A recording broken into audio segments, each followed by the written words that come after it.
everybody, this is Connie with the Artisan Company. Welcome back to the channel.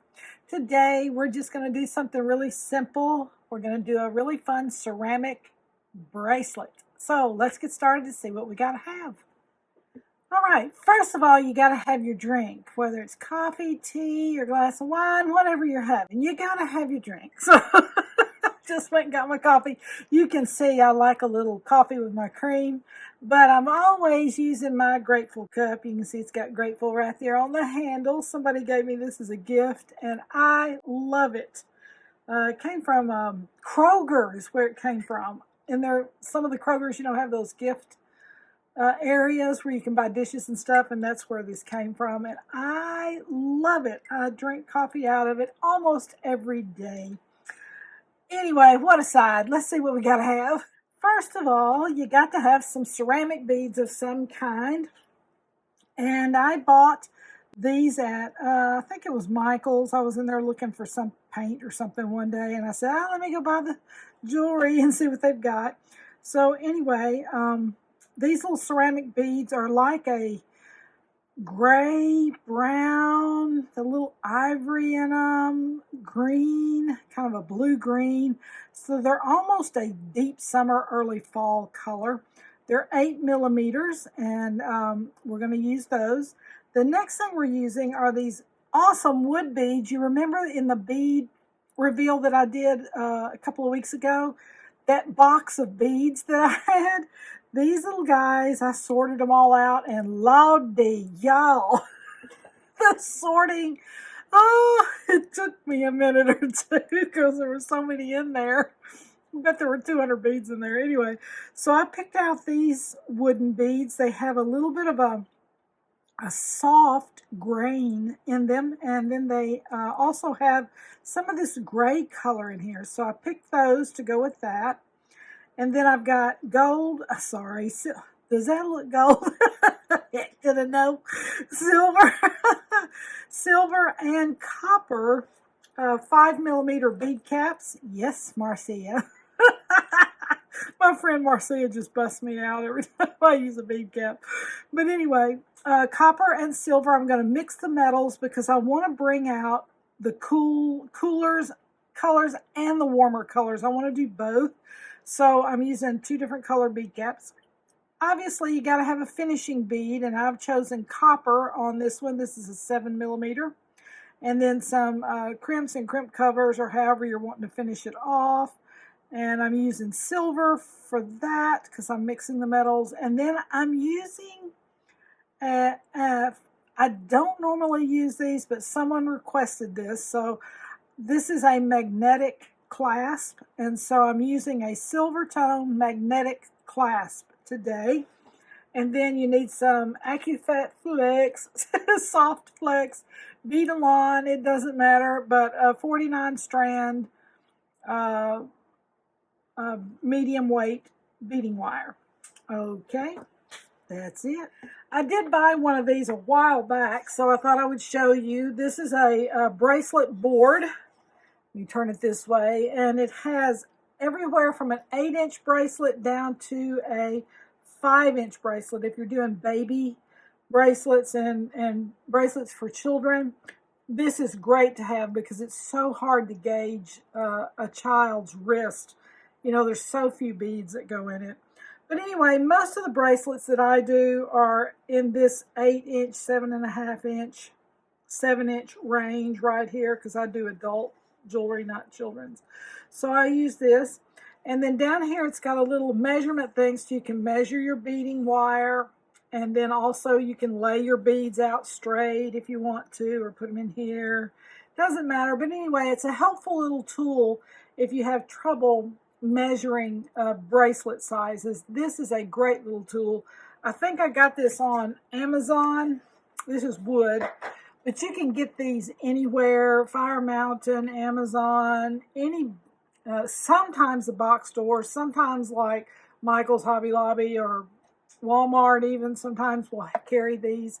This one I think was about $10. It didn't cost me much. But occasionally when I've got someone that I'm trying to size pretty closely on something, they want it a little closer or snug, then I'll use this to measure my beads out. But anyway, it's helpful on all kinds of levels. All right, let's get started. All right, since this is an ultra easy pattern, we're going to start from one end and bead straight to the other. Easy, easy, easy. I got a little clip here so I don't lose my beads on this end. But anyway, we're going to start here. Going to put on your flanking bead there. And then we will start with the ceramic beads, and I'm going to flank the ceramic beads with the silver bead caps because it has cool colors in it in places. All right. Then I'm going to do 3 of these in a row. And I am flanking every single bead with a bead cap. Now, your other alternatives that you can do with this is you can put seed beads in between each bead if you want to. All right, so there's the first 3 right there. You can see the silver bead caps are touching right in the middle. They're all touching. Now we're going to do the next section of 3 wood beads. Next section. So we're starting the wood beads and we're going to do the copper on those. And we're going to flank each piece of wood. Get in there, get in there. So you're going to have the copper beads will also be touching each other. Oops, that have 2 in there. Oh, yes, it does. Let me take that off all and stick them later. All right, we're going to do 3 of the wood. Y'all, this wood that I got in that little kit a few weeks ago is so beautiful. When I started separating them all out, I was astounded at how many different wood grains there were in there. I was like, wow, this is pretty cool, pretty amazing. All right, so there's the 3 wood beads, and then we have the 3 ceramic beads. Is that not going to be gorgeous? Oh my goodness. And you almost can't tell the ceramic beads from the wood beads, but I love that. I absolutely love it. All right, I'm going to go ahead and to expedite time, and we'll go ahead and string out the rest of this because the next section right here is going to be 3 more of the ceramic and then 3 more of the wood. So you're going to just alternate them all the way out. 3 ceramic, 3 wood, 3 ceramic, 3 wood. All right, you do yours, I'll do mine. All right, we are close to the end here. You can see this is gorgeous. I love the texture, the way this turned out. Oh my goodness. And I love, love, love the alternating bead cap colors through here. It's just enough light to separate each bead and make each bead an individual statement. But it also pulls out the cool colors in here and the warm colors as well. It's a both and I love that. I love mixing metals for that reason. Now, other things you can do before we finish this, if you want to, you can alternate every other bead. Ceramic, wood, ceramic, wood. You can do it that way. You can do 3 ceramics, 1 wood. You can do 3 wood, 1 ceramic. You can do 2 and 2. It doesn't matter. You can alternate like the bead caps. If you wanted copper on this one and silver on this one and maybe gold on that one, it doesn't matter. Those are all design decisions that you'll make as you're going along. But the pattern here with these beads are endless. I mean, endless. So anyway, it just depends on what you want to emphasize, and I wanted to emphasize each bead equally. That's why I did 3 of each. Now, when I got down here to the end, as you can see, this is my finishing bead here. I decided to use the copper next to this silver right here. I am going to add a a silver bead cap on this one right here before I add my final crimp and crimp cover. Now, when you're working with magnetic clasps, lordy, y'all, they are a pain in the wazoo. As you can see, they stick to everything, including themselves. So when you're getting ready to put your beads on down here, this little guy right here is going to keep jumping up here, just so you'll know that.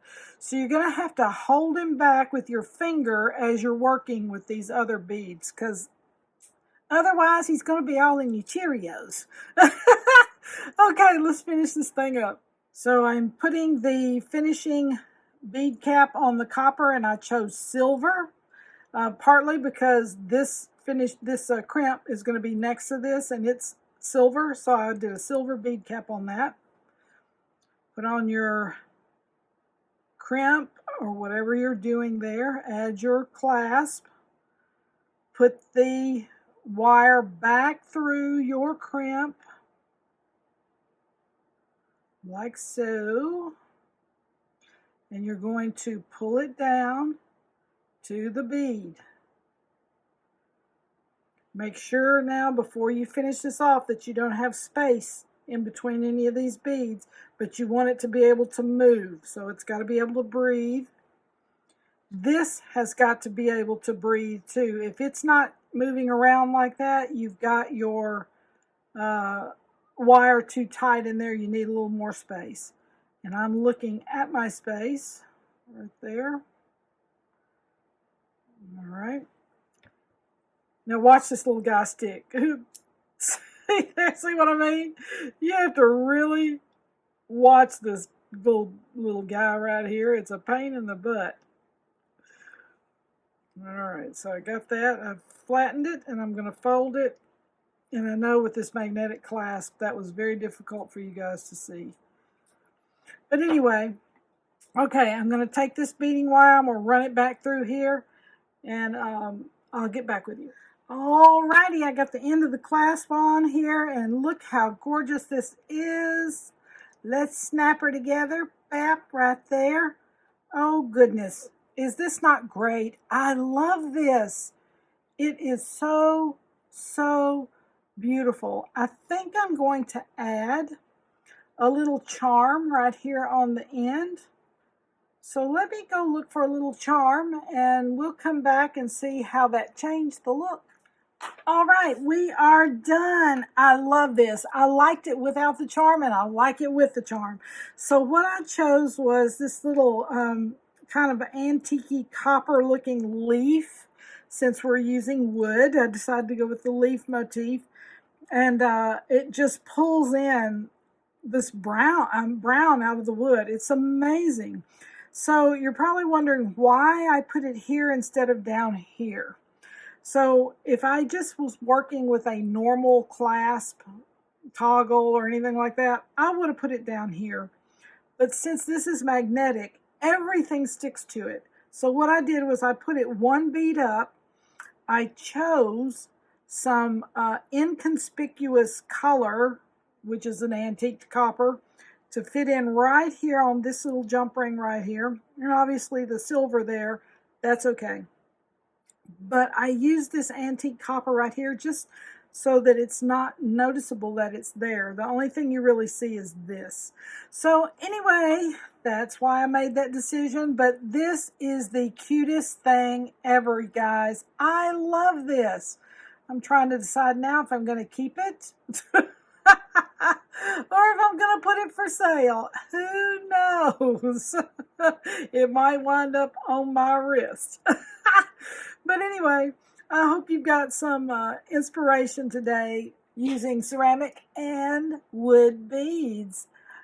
Be sure to like, subscribe, and comment. I will get back with you. You guys have a blessed week. I'll see you on the next video. Bye.